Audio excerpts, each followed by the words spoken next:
செய்தியை பார்த்து வருகிறோம். புதுச்சேரி பல்கலைக்கழகத்தில் நடந்த பாலியல் தொல்லை குறித்து தொடர்ந்து அதிர்ச்சி தகவல்கள் வெளியாகி வருகின்றது. புதுச்சேரி பல்கலைக்கழகத்தின் காரைக்கால் கிளையில் பயிலும் மாணவியின் அதிர்ச்சி ஆடியோவும் வெளியாகி இருக்கிறது. பாலியல் தொல்லைக்கு உள்ளான மாணவி கண்ணீருடன் வெளியிட்ட ஆடியோவை தற்போது கேட்கலாம்.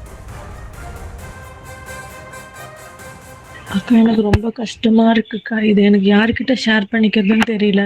உங்ககிட்ட நான் ஒரு விஷயத்த ஷேர் பண்ணிக்கணும்க்கா. கண்டிப்பா எனக்கு 5-6 மாசமா ரொம்ப கஷ்டமா இருக்கு. இது மனசுக்குள்ள வச்சுக்கிட்டு நான் ரொம்ப ஸ்ட்ரெஸ்ல போயிடுறேன். என்னால படிக்க முடியல, என்னால எதுலையுமே கான்சென்ட்ரேட் பண்ணவே முடியலக்கா. சுத்தமா எனக்கு ரொம்ப கஷ்டமா இருக்கு. நான் ஹெச்ஓடி சார் ரொம்ப செக்ஷுவல் ஹராஸ்மெண்ட் பண்றாருக்கா. தப்பு தப்பா போட்டோஸ் கேக்குறாங்க, தப்பு தப்பா பேசுறாங்க. ஓப்பனாவே போட்டோ கேட்டுட்டு ஆஃபீஸ் ரூம் வான்னு சொல்றாங்க. நான் உன்னை பர்சனலா பார்க்கணும்னு பேசுறாங்கக்கா. எனக்கு இதுக்கு என்ன பண்றதுன்னு தெரியலக்கா. ஆக்சுவலா அன்னைக்கு ஈவினிங் சார் ஒரு ஸ்டேட்டஸ் ஒன்று வச்சிருந்தாங்கக்கா, புக் வாங்குற மாதிரி ஸ்டேட்டஸ். அதுக்கு நான் கங்க்ராச்சுலேஷன் சார்னு ஒரு டெக்ஸ்ட் அனுப்புனேங்க்கா. அதுக்கு அவர் சொன்னார், தேங்க்யூ ஸோ மச் டார்லிங் அப்படின்ற மாதிரி ஒரு ரிப்ளை வந்துச்சுக்கா. எனக்கு அப்போ அது தப்பா தெரியல. ஏன்னா ஒருவேளை இப்பதான் பிஜி படிக்கிறோமே, எல்லாரும் இங்க இப்படிதான் பேசிப்பாங்களோ அப்படின்ற மாதிரி நான் அதை பெருசா எடுத்துக்கலக்கா. அப்புறமா மறுநாள் போக போக நைட்டு 10 மணிக்கு கால் பண்றது, 10 மணிக்கு மேல டெக்ஸ்ட் பண்றது. சில நேரத்துல எனக்கு கால் பண்ணி ஸ்ட்ரைட்டாவே எனக்கு ஃபோட்டோஸ் வேணும், உனக்கு நான் இன்டர்னல் மார்க் தரேன், எனக்கு ஃபோட்டோஸ் அனுப்புனா உனக்கு இன்டர்னல் மார்க்ல கை வச்சிடுவேன், உன்னால எக்ஸாம் எழுத முடியாது, உன்னால படிக்க முடியாது அப்படின்ற மாதிரிலாம் தப்பு தப்பா பேச ஆரம்பிச்சிட்டாங்கக்கா. நான் ஒரு நாள் தண்ணி குடிக்கலான்னு சொல்லிட்டு ஆஃபீஸ் ரூம் மாலினி மேம் ரூமாக கிராஸ் பண்ணி போகும்போது எல்லாருனாக்கா உட்காந்துருந்தாங்க. மாலினி மேம், மாதவேசம் 2 பேரும் தான் உட்காந்து பேசிட்டு இருந்தாங்கக்கா. அந்த டைம்ல நான் தண்ணி குடிக்க போனதை பார்த்துட்டு அவர் நான் அவர் எழுந்தி என்கிட்ட ஸ்ட்ரைட்டாகவே கேட்குறாங்கக்கா, நான் உன்கிட்ட ஒரு விஷயத்தை பற்றி கேட்டிருந்தேனே, என்ன ஆச்சு அப்படின்னு சொல்லி. எனக்கு ஒன்றுமே புரியல. என்னாச்சு சார்? நான் உன்கிட்ட ஃபோட்டோ கேட்டிருந்தேன், ஏன் அனுப்ப மாட்டேற, உனக்கு இன்டர்னல் எக்ஸாமில் பாஸ் ஆகணும்னு ஆசை இல்லையா அப்படின்ற மாதிரி பேசினாங்கக்கா. எனக்கு அன்னைக்கு ரொம்ப கஷ்டமாக இருந்துச்சு. நான் பயந்து உடனே ஓடிட்டேன்க்கா. எனக்கு அதுக்கு மேலே அந்த இடத்துல இருந்து யார் எனக்கு சப்போர்ட்டுக்கு வருவா அப்படின்றது எனக்கு எதுவுமே தெரியலக்கா. என்னால் இது வீட்லேயும் சொல்ல முடியாதுக்கா. ஒன்ஸ் வீட்டில் சொன்னாக்கா எடுத்தோன்னே சொல்கிறது படிக்க வேணாம், அவ்வளோதான்க்கா சொல்லுவாங்க.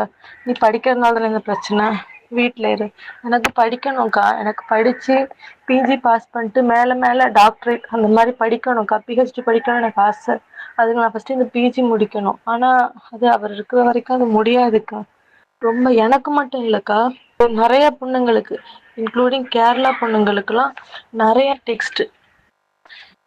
அப்புறமா அவருக்கு ஒரு பொண்ணு மேலே ஆசைப்பட்டாருக்கா.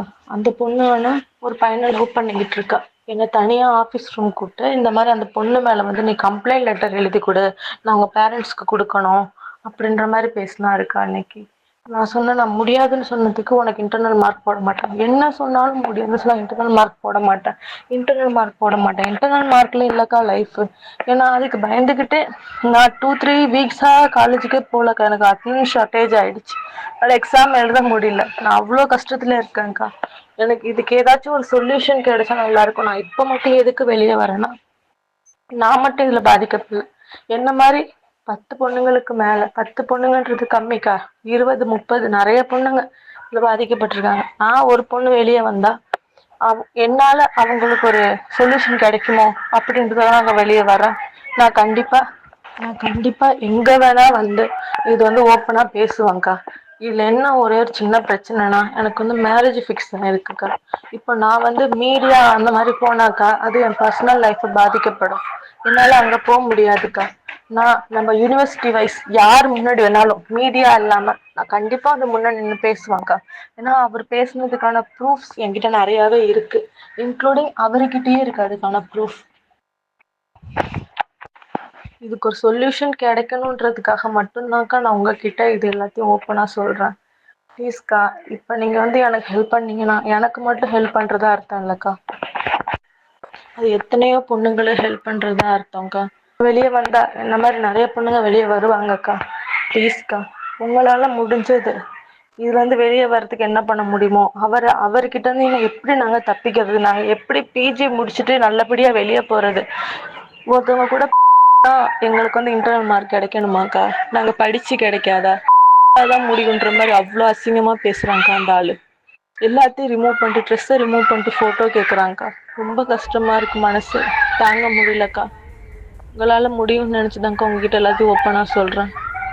ப்ளீஸ்க்கா.